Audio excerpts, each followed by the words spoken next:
Hello student, मैं हूं Ranjit sir और मैं आपका स्वागत करता हूं सृष्टि यूपी बोर्ड टॉपर्स के ऑनलाइन प्लेटफॉर्म पे, जहां मैं आपको पढ़ाने वाला हूं फिजिक्स पूरे कॉन्सेप्ट के साथ।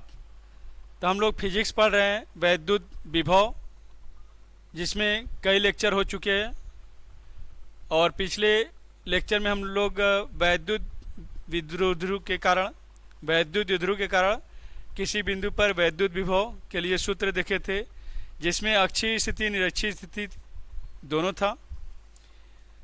आज हम लोग इस वीडियो में देखेंगे एक समान वैद्युत क्षेत्र में स्थित वैद्युत द्विध्रुव को घुमाने में किया गया कार्य। मतलब एक समान वैद्युत क्षेत्र होगा, उसमें कोई वैद्युत द्विध्रुव होगा जिसको घुमाने में किए गए कार्य के लिए हमें सूत्र ज्ञात करना होगा। तो आप लोग हमारे साथ वीडियो में बने रहिए, जिससे आपको पूरे कॉन्सेप्ट के साथ सूत्र की उत्पत्ति अर्थात डेरिवेशन आसानी से समझ में आ सके। चलिए स्टार्ट करते हैं। एक समान वैद्युत क्षेत्र में स्थित वैद्युत द्विध्रुव को घुमाने में किए गए कार्य के लिए सूत्र। तो ध्यान दीजिए, यहाँ पे लिखा हुआ है एक समान वैद्युत क्षेत्र। एक समान वैद्युत क्षेत्र मतलब वैद्युत क्षेत्र परिवर्तित नहीं होगा। जब वैद्युत क्षेत्र परिवर्तित नहीं होगा तो हम लोग एक समान वैद्युत क्षेत्र को यहाँ पर दिखा देंगे।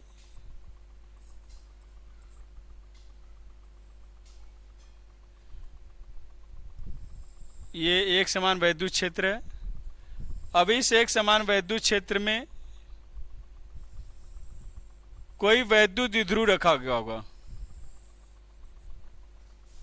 क्योंकि यहाँ पे लिखा हुआ है एक समान वैद्युत क्षेत्र में कोई वैद्युत द्विध्रुव स्थित है। एक समान वैद्युत क्षेत्र में कोई वैद्युत द्विध्रुव स्थित है। उसी को घुमाने में किए गए कार्य के लिए हमें सूत्र ज्ञात करना है। तो चलिए देखते हैं। यह है माइनस क्यू आवेश और यह है प्लस क्यू आवेश।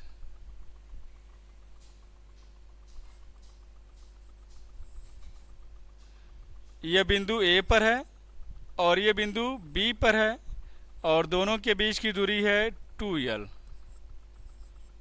दोनों के बीच की दूरी है 2l और ये एक समान वैद्युत क्षेत्र से थीटा कोण पर स्थित है। वैद्युत क्षेत्र में थीटा कोण पर स्थित है। अब इसी को घुमाने में किए गए कार्य के लिए हमें सूत्र ज्ञात करना है। इसी को घुमाने में किए गए कार्य के लिए सूत्र ज्ञात करना है। तो हमने एक वैद्युत क्षेत्र वाले चैप्टर में भी इसी तरह का एक डेरिवेशन बताया था। उसमें यह बताया था कि एक समान वैद्युत क्षेत्र में कोई वैद्युत द्विध्रुव होगा। उस वैद्युत द्विध्रुव पर लगने वाले बल आघूर्ण के लिए सूत्र बताया था।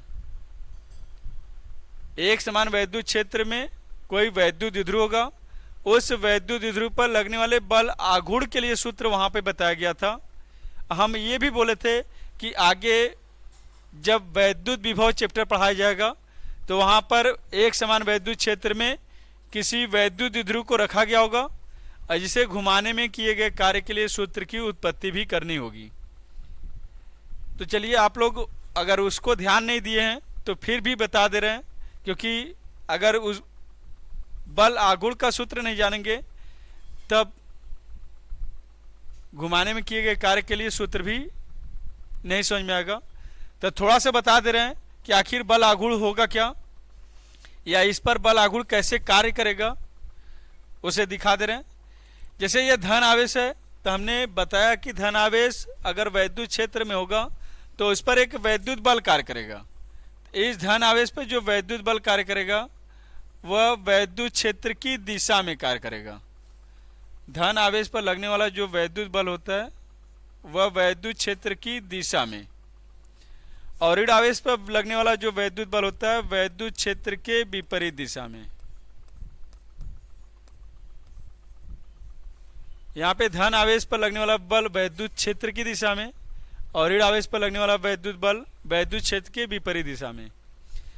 अब चूंकि एक समान वैद्युत क्षेत्र है, E बराबर हम लोग जानते हैं एफ अपान क्यू, तो एफ बराबर हो जाएगा क्यू ई। जब आवेश का परिमाण नहीं बदल रहा और वैद्युत क्षेत्र की तीव्रता नहीं बदल रही है तो वैद्युत बल का मान भी नहीं परिवर्तित होगा। अर्थात जो वैद्युत बल होगा, इस धन आवेश पर लगने वाला वैद्युत बल और ऋण आवेश पर लगने वाला वैद्युत बल दोनों एक समान होंगे, दोनों का परिमाण एक समान होगा और डायरेक्शन अपोजिट। दोनों बलों का परिमाण एक बराबर है। यहां पे लिख दे रहे हैं vector F A, mod of vector F A बराबर mod of vector F B. दोनों वेक्टरों का परिमाण बराबर होगा, दोनों का परिमाण बराबर होगा और दिशा एक दूसरे के विपरीत होगी। दिशा जो होगी एक दूसरे के विपरीत होगी, परिमाण बराबर, दिशा एक दूसरे के विपरीत, लेकिन इनकी क्रिया रेखा एक दूसरे से कुछ दूरी पर है। ध्यान देंगे ये दोनों एक ही क्रिया रेखा पे नहीं है, इनकी क्रिया रेखा एक दूसरे से कुछ दूरी पर है। इसी को हम लोग यम लिखेंगे, एक दूसरे से कुछ दूरी पर है। यही है दोनों बलों के क्रिया रेखा के बीच की लंबवत दूरी, दोनों बलों की क्रिया रेखा के बीच की लंबवत दूरी। जब दो बलों का परिमाण बराबर, दिशा विपरीत और उनकी क्रिया रेखा एक दूसरे के विपरीत, उनकी क्रिया रेखा एक दूसरे से कुछ दूरी पर हो तो वे बनाते हैं बल युग्म। अर्थात ये दोनों बना रहे हैं बल युग्म, और बल युग्म का प्रभाव होता है पिंड को घुमाने का। बल युग्म का जो प्रभाव होता है पिंड को घुमाने का होता है। ये दोनों बल युग्म बना रहे हैं और बल युग्म का प्रभाव होता है पिंड को घुमाने का, अर्थात उस पर कार्य करता है बल आघूर्ण, उस पर बल आघूर्ण कार्य करता है। अब बल आघूर्ण किसके बराबर होता है? किसी एक बल का परिमाण, किसी एक बल का परिमाण गुणे दोनों बलों के बीच की लंबवत दूरी। तो हम वहां पे बता दिए थे ये जो लंबवत दूरी है ये आता है 2l साइन थीटा। अगर बल आघूर्ण की बात करें, इस वैद्युत द्विध्रुव पर लगने वाला बल आघूर्ण, वैद्युत द्विध्रुव पर लगने वाला बल आघूर्ण की बात करें, वैद्युत द्विध्रुव पर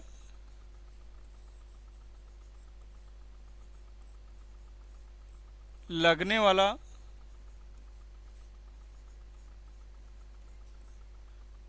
बल आघूर्ण, वैद्युत द्विध्रुव पर लगने वाला जो बल आघूर्ण होगा उसे हम दिखाएंगे टाउ से। और कोई एक बल, जो बल आघूर्ण होगा वह किसी एक बल का परिमाण, यहाँ पे दोनों बलों का परिमाण एक बराबर है तो इसलिए हम लोग किसी एक बल का परिमाण और गुणे दोनों बलों के बीच की लंबवत दूरी, गुणे दोनों बलों के बीच की लंबवत दूरी, तो ये हो जाएगा किसी एक बल का परिमाण गुणे दोनों बलों के बीच की लंबवत दूरी 2l साइन थीटा। ये Q इंटू 2l को ही P वैद्युत द्विध्रुव आघूर्ण, चूंकि हम लोग ये जानते हैं, ये पहले से ही बताया जा चुका है, हमने पहले भी बताया था कि P बराबर होता है Q इंटू 2l। जो P होता है वैद्युत द्विध्रुव आघूर्ण होता है, यह Q इंटू 2l के बराबर होता है।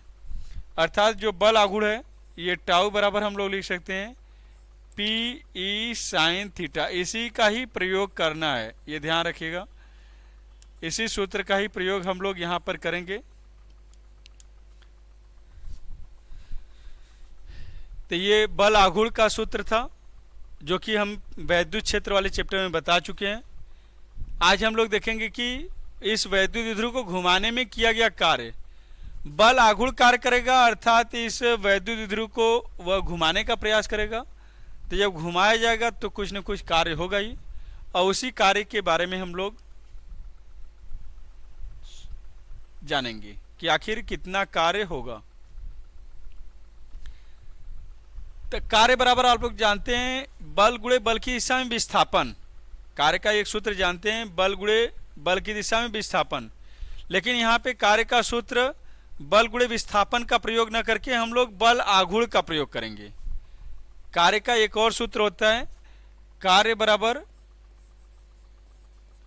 बल आघूर्ण गुणे कोणीय विस्थापन, बल आघूर्ण गुणे बल आघूर्ण का प्रयोग करें तो यहाँ पे कोणीय विस्थापन की बात करेंगे। कोणीय विस्थापन, बल आघूर्ण गुणे कोणीय विस्थापन, कार्य बराबर बल आघूर्ण गुणे कोणीय विस्थापन। तो पहले हम लोग क्या करेंगे कि इस वैद्युत द्विध्रुव को थोड़ा से कोण तक, मतलब डी थीटा कोण घुमाने में किया गया कार्य निकालेंगे। फिर पूरा θ1 से θ2 कोण तक घुमाने में किए गए कार्य का सूत्र निकालेंगे। तो ध्यान दीजिएगा आप लोग, वैद्युत द्विध्रुव को हम लिखने जा रहे हैं। वैद्युत द्विध्रुव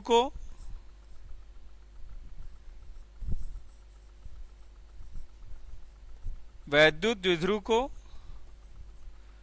डी थीटा कोण, थोड़ा सा कोण तक घुमा रहे हैं। थोड़ा सा कोण घुमाने में किया गया कार्य भी थोड़ा ही होगा। फिर कुल कार्य निकालने के लिए जानते ही हैं, समाकलन करेंगे। और समाकलन कहाँ से करेंगे? θ1 से θ2 कोण तक, मतलब एक कोण से दूसरे कोण तक। डी थीटा कोण घुमाने में किया गया कार्य,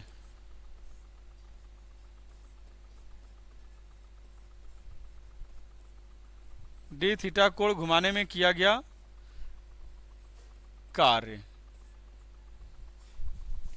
अब ये थोड़ा सा कोण से घुमाए हैं तो किया गया कार्य भी थोड़ा होगा, उसे हम लोग लिखेंगे डी डब्ल्यू। डी डब्ल्यू बराबर बल आघूर्ण, यहां पे इसी सूत्र का प्रयोग करेंगे।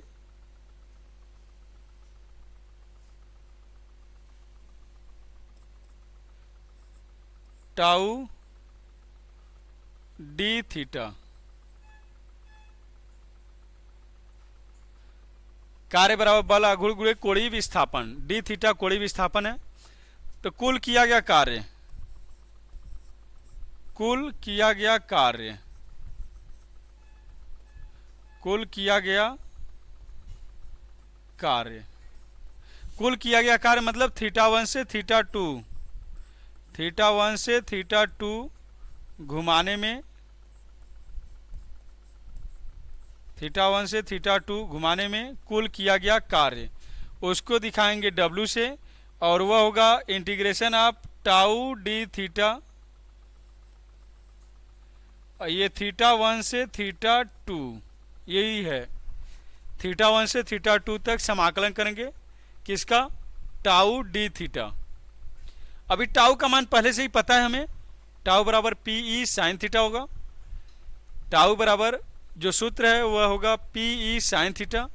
तो यहाँ पे टाउ के स्थान पे लिख देंगे PE साइन थीटा, अर्थात W बराबर इंटीग्रेशन θ1 से θ2, टाउ के स्थान पे लिखेंगे PE sine theta D theta. PE constant होगा, इसे हम लोग बाहर कर लेंगे। ये साइन थीटा, साइन थीटा का जो समाकलन होगा यहाँ पे हम बता दे रहे हैं, चूंकि हम लोग जानते हैं कि साइन थीटा का जो समाकलन होता है वह होता है minus cos theta. Sine theta का जो समाकलन, अवकलन नहीं, ध्यान रखिएगा, साइन थीटा का अवकलन होता है कॉस थीटा और कॉस थीटा का अवकलन होता है माइनस साइन थीटा। तो जब साइन थीटा का समाकलन बोलेंगे तो वह होगा माइनस कॉस थीटा। तो ये W बराबर हो जाएगा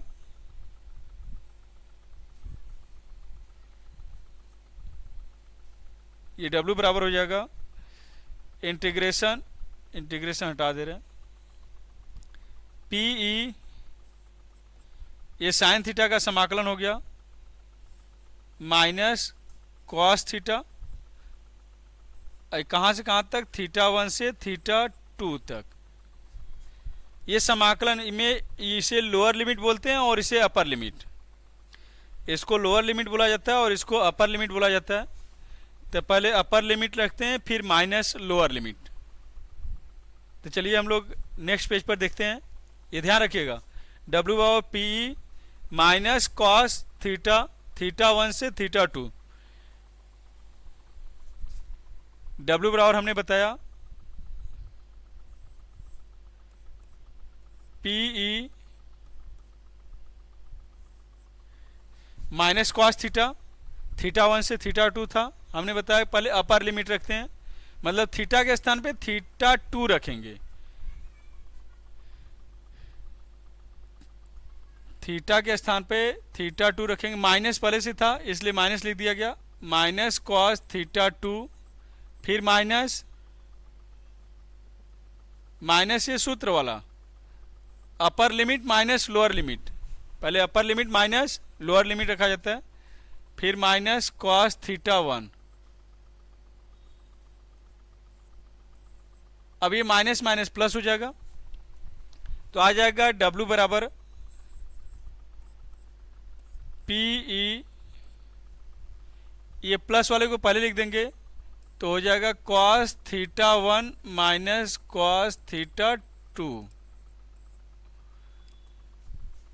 ये cos theta 1 minus cos theta 2, W और PE cos theta 1 minus cos theta 2, यही है थीटा 1 से थीटा 2 कोण तक घुमाने में किए गए कार्य का सूत्र। एक समान वैद्युत क्षेत्र में स्थित वैद्युत द्विध्रुव को थीटा 1 से थीटा 2 कोण घुमाने में किए गए कार्य का यही सूत्र है, W और PE cos theta 1 minus cos theta 2। यदि हम बात करें थीटा 1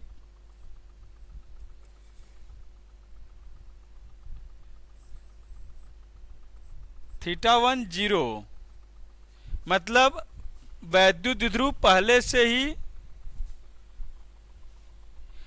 यहाँ पे जो थीटा कोण लिखा गया है, अगर ये वैद्युत द्विध्रुव पहले से ही इस वैद्युत क्षेत्र की तीव्रता की दिशा में हो तो वहाँ पे थीटा का मान 0 होगा, मतलब थीटा 1 का मान 0, और थीटा 2 के स्थान पे हम लोग लिखें थीटा।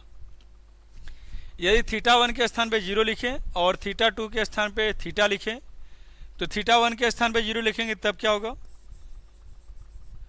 तब W बराबर हो जाएगा PE cos 0 minus cos theta. अब कॉस 0 का मान पता ही है आपको, वह होता है 1, अर्थात W बराबर हो जाएगा PE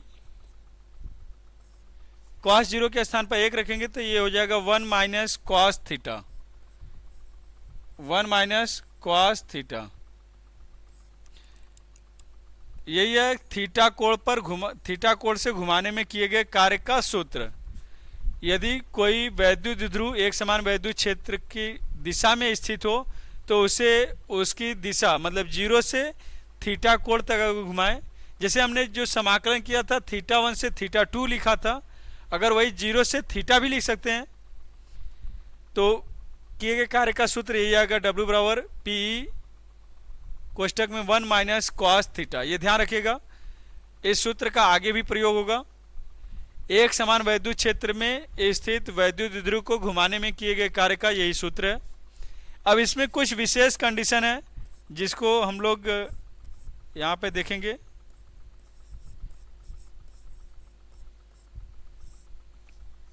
विशेष क्या है, तो विशेष में सबसे पहले हम लोग अगर देखें, यदि ये जो थीटा है यहाँ पे इस सूत्र की बात करेंगे, यहाँ इस सूत्र से इसी सूत्र में देखेंगे, यदि थीटा बराबर 0, यहाँ नहीं इस वाले में नहीं, यहाँ पे देखेंगे यदि थीटा बराबर 0, यदि थीटा बराबर 0 तो कॉस 0 का मान 1 होगा, तो वही यहाँ पे रखेंगे सूत्र से।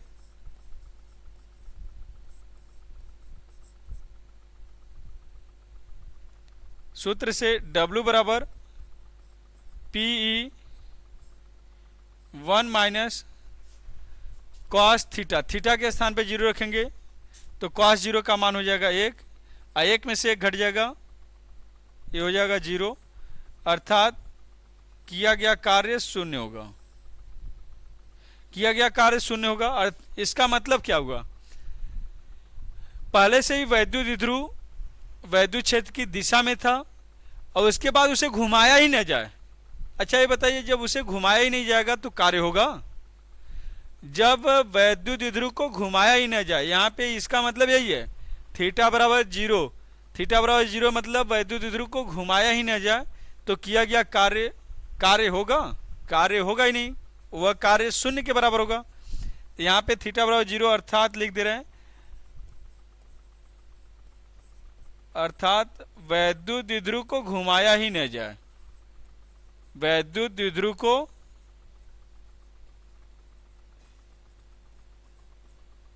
घुमाया न जाए। तो जब घुमाएंगे ही नहीं तो कार्य